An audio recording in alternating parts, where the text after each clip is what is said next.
So after 76 years, the British military is looking at replacing the iconic Land Rover. It's served many years. We're going to look into the contenders, this being one of them. As always, if you enjoy this type of content, please consider subscribing. It's free and takes 2 minutes. I know it's annoying that I ask you. This was also filmed live over on Twitch, and I invite you to join us over there and be part of the conversation. Without further ado, let's just get into it. Is this that horrid GMC thing? Yes, I think it is. Personally, I think they should go with a Toyota. I think they should just get Hiluxes, if I'm honest, and just bulletproof the shit out of those. Let's have a look, shall we?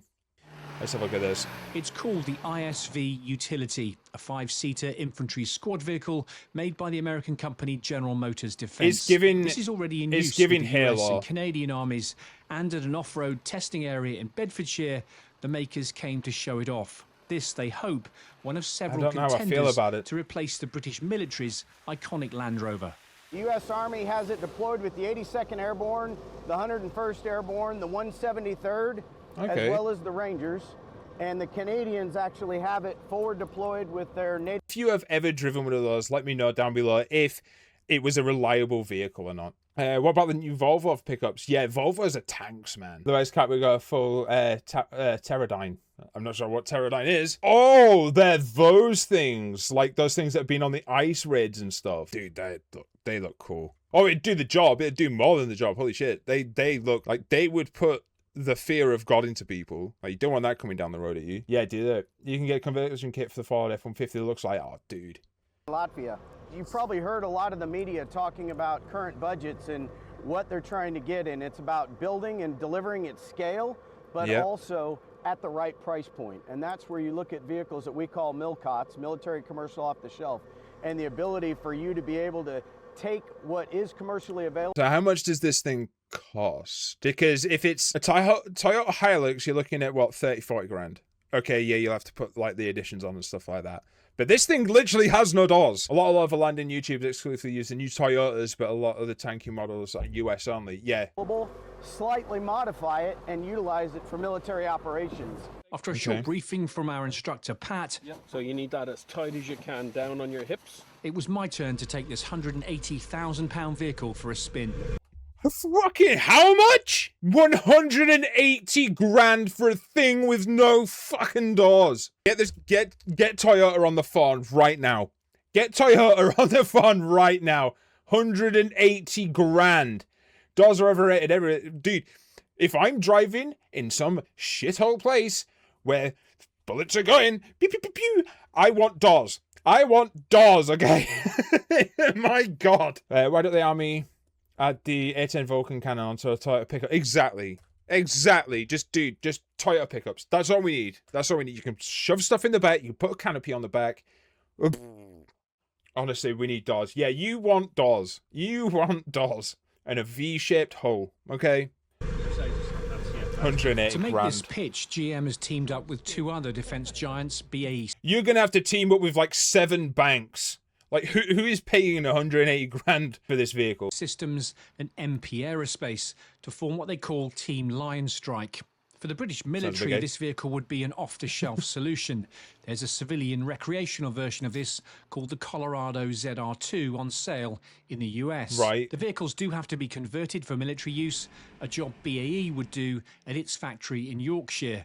But the core platform... Wait, so hang on. So we paying 180 grand just to get the platform before it's then sent to BAE? Companies involved in this is that procurement model is no longer really fit. So it shows the lights, you got the drivetrain, you got the health display bar like you do on Battlefield. So they're like tilt sensors.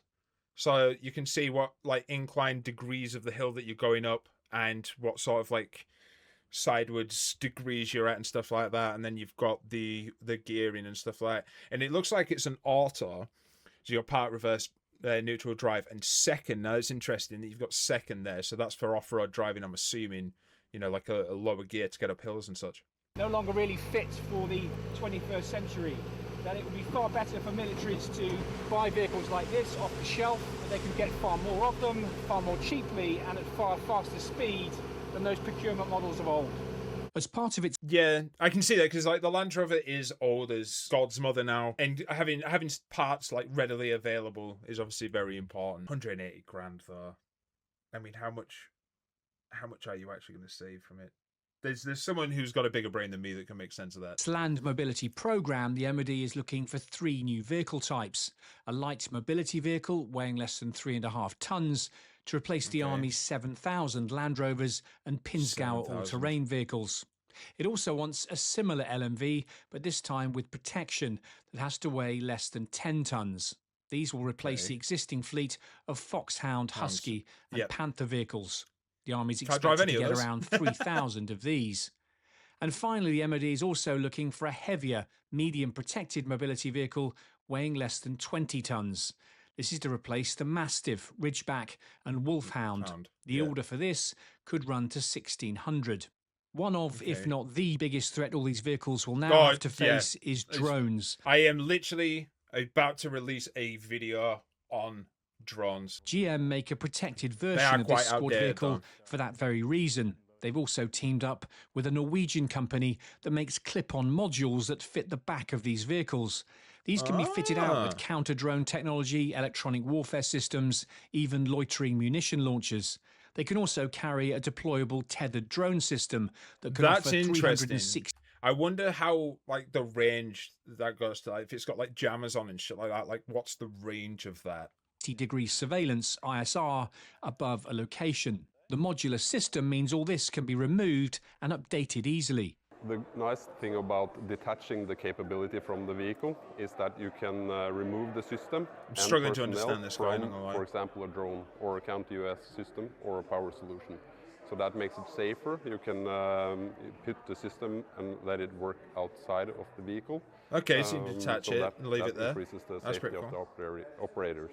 In January, the MOD issued what's called an RFI, a request for information from manufacturers, essentially asking them to express an interest in bidding for the contract to provide a new LMV, light mobility vehicle. At the moment, the British military has more than a dozen different types of protected patrol and light utility vehicles. Who remembers that? Has anyone off-roaded at Leconfield? I used to fucking love that shit. MOD's land mobility program. I feel about. Oh, is it? Oh, I thought you beached it. GM's squad vehicle is up against some stiff competition.